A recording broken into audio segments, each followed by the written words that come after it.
राधा स्वामी दयाल की दया, राधा स्वामी सहाय, राधा स्वामी। प्यारे सत्संगी भाई और बहनों, आप सुन रहे हैं सतगुरु ताराचंद महाराज जी का 6 जुलाई 1996 प्रातः का सत्संग। सो किस तरह फरमाते हैं, सुनिए। यज्ञों का उनको क्या फल मिला? आप लोगों ने देखा होगा कि श्रृंगी ऋषि श्रृंगी की भृंगी बन गई,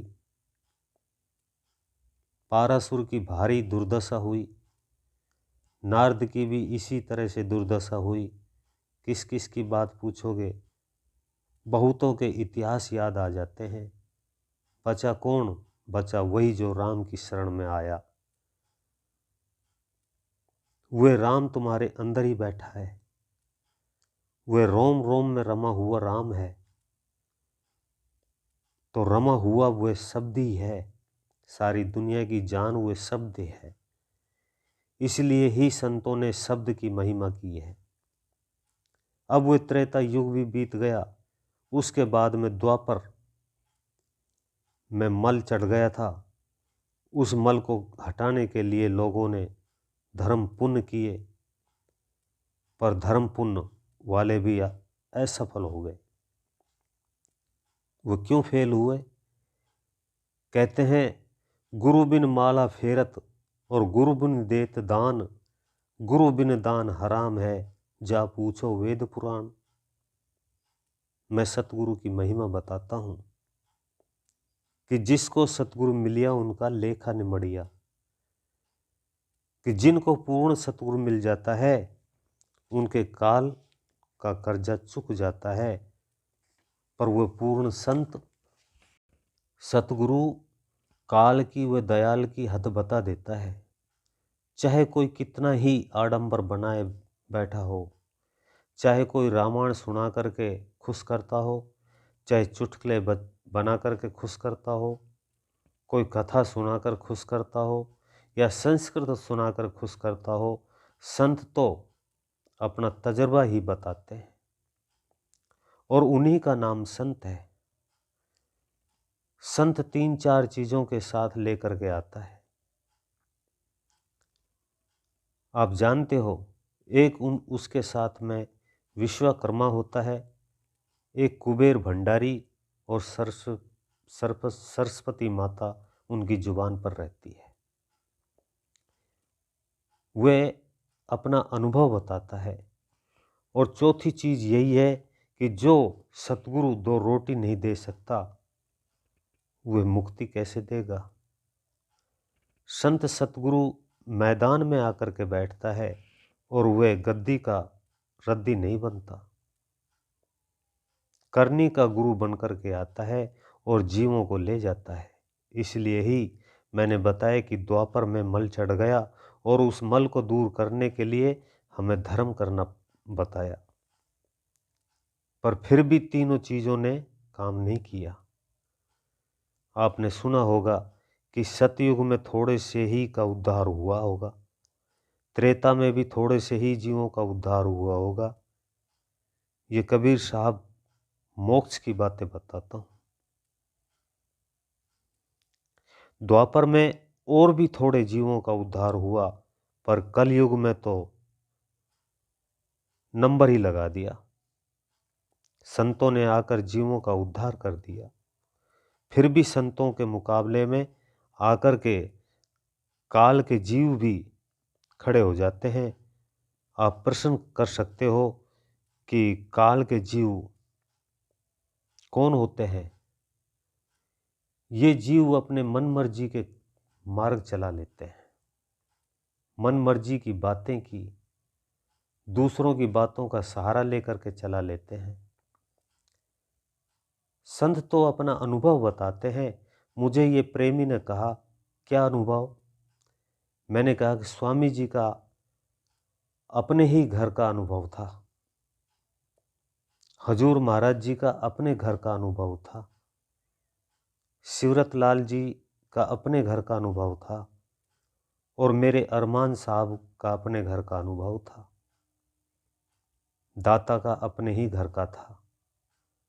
सो संतों का मार्ग ही ऐसा होता है और वे दूसरी चीज़ों को जानते भी नहीं है। वे संसार में जीवों को लेने के लिए ही आते हैं और वो लेकर के चले जाते हैं। इन्होंने किसी ने भी अपना कुछ बनाकर जाने की बात नहीं सोची। संत तो औरों के लिए आते हैं और उस मल के सब कुछ ढक लिया। फिर कलयुग आ गया और कलयुग ने तो तुलसीदास जी ने कहा कि कलयुग केवल नाम आधारा, सुमर सुमर नर हो गए पारा। उन्होंने एक नाम को ही आधार बताया। नाम कौन देता है?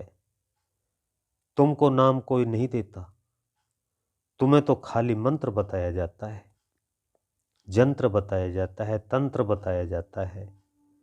नाम तो सतलोक के नीचे है ही नहीं। नाम तो पूर्ण संत सतगुरु जब दीक्षा देता है, जब उस मंजिलों का भेद बता करके उन मंजिलों को उनको मिला करके मंजिलों का भेद नहीं मिला और वैसे ही खाली राधा स्वामी जपना बता दिया, तब ये राधा स्वामी नाम धुनात्मक नाम नहीं है। अगर किसी सतगुरु को मंजिलों का पता ही नहीं तो उसी के बारे में मैं बताता हूँ। और जिसको मंजिलों का पता है और वह मंजिलों का पूरा भेद देता है तो राधा स्वामी नाम धुनात्मक नाम है और वह नाम सब नामों की जान है।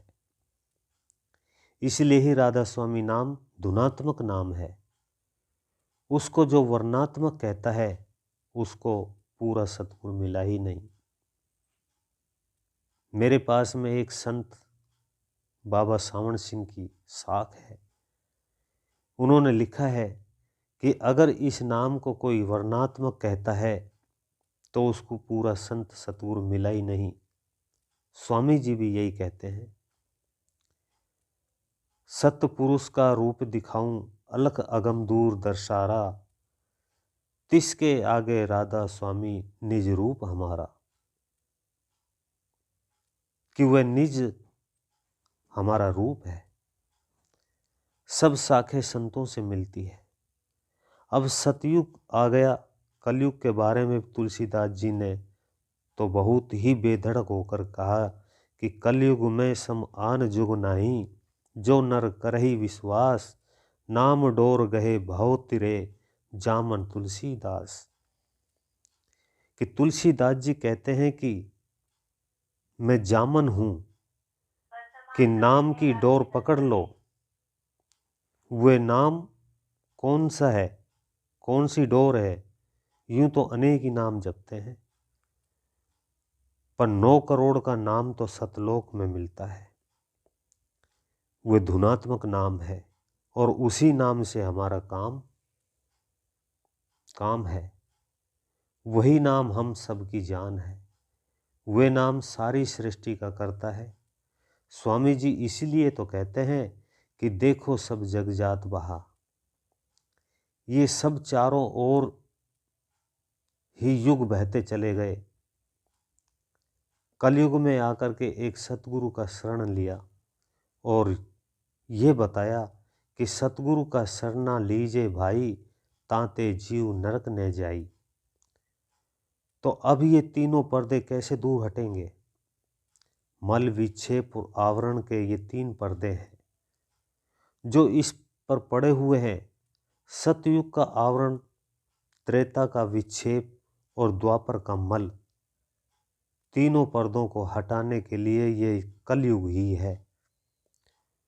और वे तभी हटेंगे जब पूर्ण संत सतगुरु मिल जाएंगे और जब मंजिलों का भेदी हो और शब्द भेदी हो, वह उसका भेद बता करके उस नाम को बता देता है। तब ये तीनों पर्दे नाम के प्रताप से हट जाते हैं।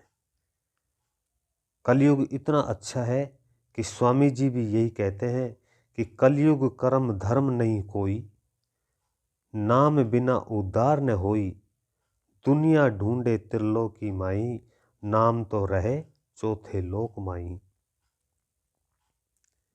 यही तुलसीदास जी कहते हैं कि नाम 3 गुणों से आगे है। इसलिए स्वामी जी महाराज की ये वाणी थी। इतना ही उनका शब्द था कि देखो सब जग जात बहा, सभी चारों युग बहते जा रहे हैं और हम तरह तरह से चक्कर ही काटते रहते हैं।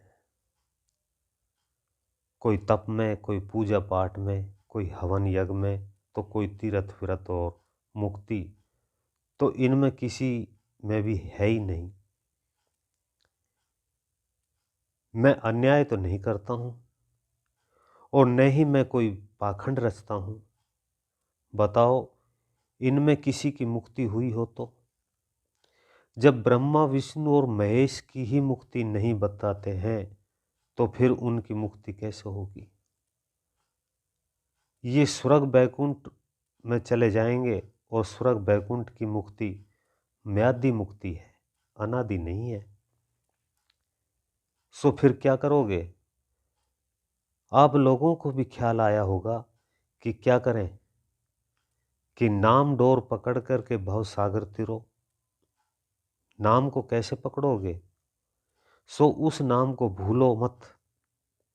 मैं अपना तजुर्बा बताता हूं कि अगर तुम्हारा मन नहीं टिका है तो फिर क्या करोगे?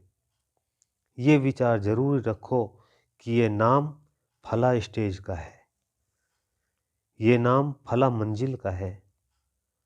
जो तुम सोहम सोहम जपते हो और तुम्हें ये पता ही नहीं कि सोहम कौन सी मंजिल का है, तो ये तुम्हारा सुमरण बेकार चला जाएगा। अभी आप सुन रहे थे परम संत ताराचंद महाराज जी का ये सत्संग। इससे आगे का भाग सुनने के लिए वीडियो को लाइक करें, चैनल को सब्सक्राइब करें, ज़्यादा से ज़्यादा शेयर करें। सभी सत्संगी भाई बहनों को मेरा हाथ जोड़ करके राधा स्वामी जी।